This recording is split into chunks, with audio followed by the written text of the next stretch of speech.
नमस्ते दोस्तों, स्वागत है आपका आज के करंट अफेयर्स के इस सेशन में। चलिए शुरू करते हैं आज का सफर। एक, दक्षिण मध्य रेलवे में महिला शक्ति, एक ऐतिहासिक नेतृत्व। दोस्तों, आज की पहली खबर भारतीय रेलवे से आ रही है और ये खबर अपने आप में एक इतिहास है। जरा सोचिए, पहली बार ऐसा हुआ है कि दक्षिण मध्य रेलवे एससीआर के 5 सबसे बड़े और सबसे महत्वपूर्ण विभागों की कमान पूरी तरह से महिला अधिकारियों के हाथ में है। ये भारतीय रेलवे में महिला सशक्तिकरण का एक ऐसा मील का पत्थर है जिस पर हम सभी को गर्व होना चाहिए। अब एग्जाम के लिहाज से क्या याद रखना है? सबसे पहले तो जोन का नाम, दक्षिण मध्य रेलवे, जिसका हेडक्वार्टर सिकंदराबाद में है। और वो 5 विभाग कौन से हैं? अरे वही जो पूरी ट्रेन को चलाते हैं, ऑपरेशन, कॉमर्स, फाइनेंस, सिक्योरिटी और मेडिकल। इसे याद कैसे रखें? बहुत आसान है।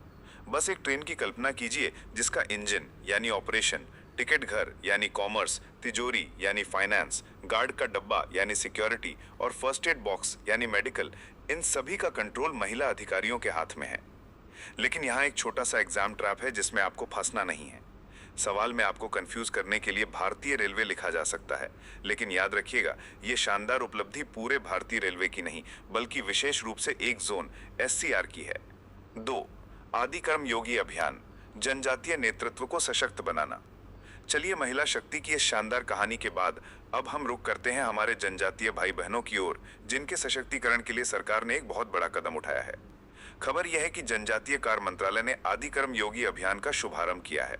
और दोस्तों, इसे दुनिया का सबसे बड़ा जनजातीय जमीनी नेतृत्व विकास कार्यक्रम कहा जा रहा है।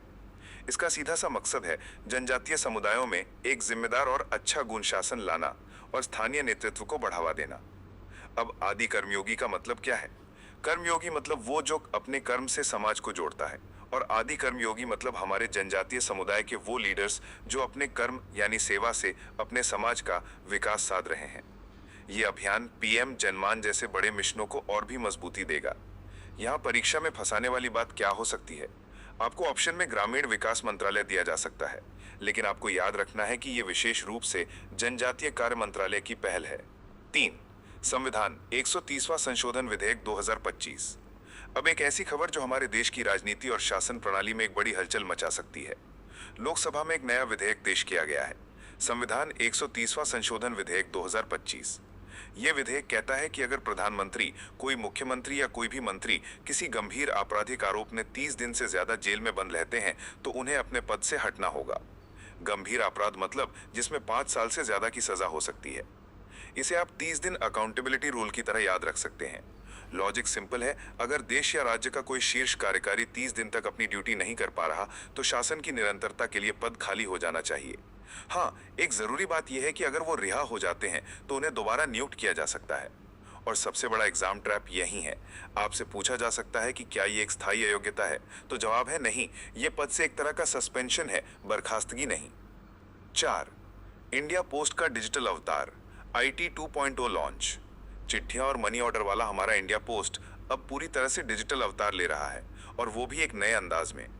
इंडिया पोस्ट ने अपनी सेवाओं को सुपर मॉडर्न बनाने के लिए एक राष्ट्रव्यापी प्रोजेक्ट शुरू किया है जिसका नाम है IT 2.0। ये पोस्ट ऑफिस का एक तरह से सॉफ्टवेयर अपडेट है। वर्जन 1.0 में कंप्यूटरीकरण हुआ था, अब वर्जन 2.0 में ये स्मार्ट हो रहा है। इसमें एक बहुत ही कमाल का नया फीचर आया है, 10 अंकों का अल्फा न्यूमेरिक डिजी पिन।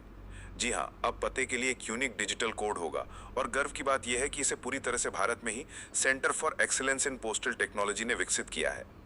अब परीक्षक आपको कहाँ फंसा सकता है? वो डिजी पिन को हमारे पुराने 6 अंकों के न्यूमेरिक पिन कोड से कंफ्यूज करने की कोशिश करेगा।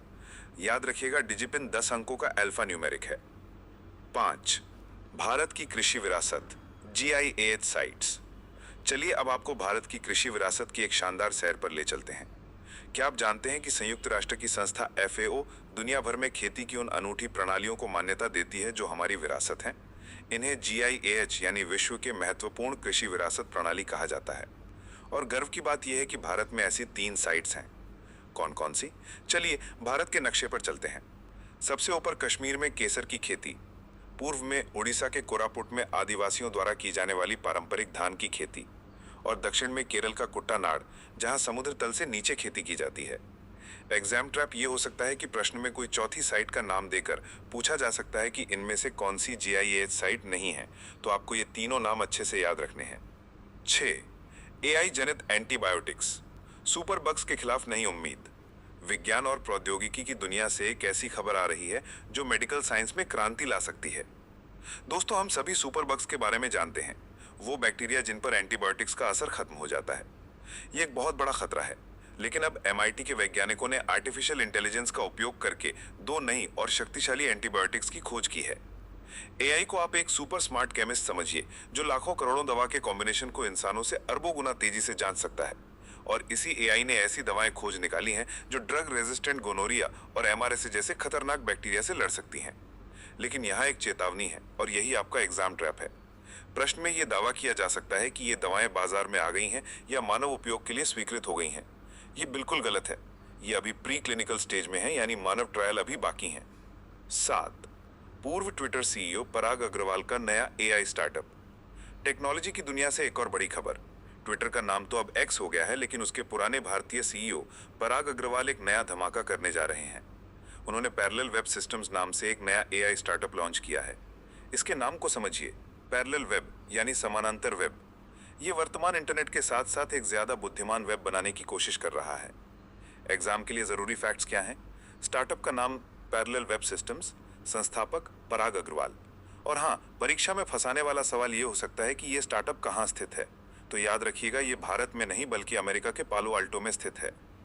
8. मोहम्मद सलाह ने रचा इतिहास, तीसरी बार PFA player of the year. अब बात करते हैं खेल जगत की और फुटबॉल के मैदान के बादशाह की।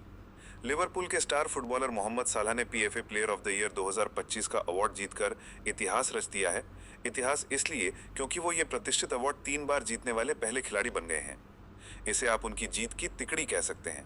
ये अवार्ड इसलिए भी खास है क्योंकि इसे फुटबॉल खिलाड़ी खुद वोट देकर चुनते हैं। एग्जाम ट्रैप क्या हो सकता है? आपसे पूछा जा सकता है कि क्या उन्होंने ये पुरस्कार लगातार 3 बार जीता है? तो जवाब है नहीं, ये गैर लगातार है।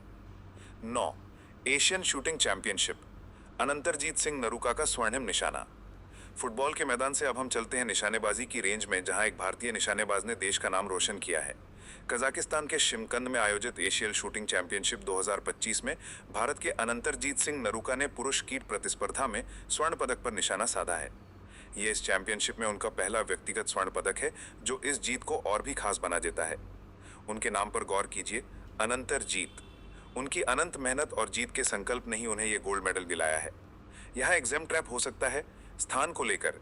शिमकंद कजाकिस्तान को किसी मिलते जुलते नाम जैसे ताशकंद उज्बेकिस्तान से बदला जा सकता है, तो सावधान रहिएगा। 10. चर्चित पुस्तक इंडियाज फर्स्ट रेडिकल्स। और दोस्तों, आज की हमारी आखिरी खबर जुड़ी है इतिहास के पन्नों से एक किताब के जरिए। रोसिंका चौधरी द्वारा लिखी गई एक नई किताब आई है जिसका नाम है India's first radicals, young Bengal and the British empire. ये किताब हमें 19वीं सदी के बंगाल में ले जाती है और हेनरी विवियन डेरेजी और उनके यंग बंगाल आंदोलन की कहानी बताती है। ये वो नौजवान थे जिन्होंने उस समय के सामाजिक और धार्मिक ढकोसलों को चुनौती दी थी। रेडिकल का मतलब ही होता है जो समाज की जड़ों को हिला दे, और इसीलिए इन्हें भारत का पहला रेडिकल कहा गया है। परीक्षा में फंसाने वाला सवाल क्या हो सकता है? आपसे पूछा जा सकता है कि क्या हेनरी डेरेजियो हिंदू कॉलेज के संस्थापक थे? तो याद रखिए, नहीं, वो वहाँ एक बहुत ही प्रभावशाली युवा शिक्षक थे, संस्थापक नहीं। तो दोस्तों, ये थी आज की कुछ सबसे महत्वपूर्ण सुर्खियां। उम्मीद है कि इस चर्चा से आपको न सिर्फ जानकारी मिली होगी, बल्कि चीज़ों को याद रखने का एक नया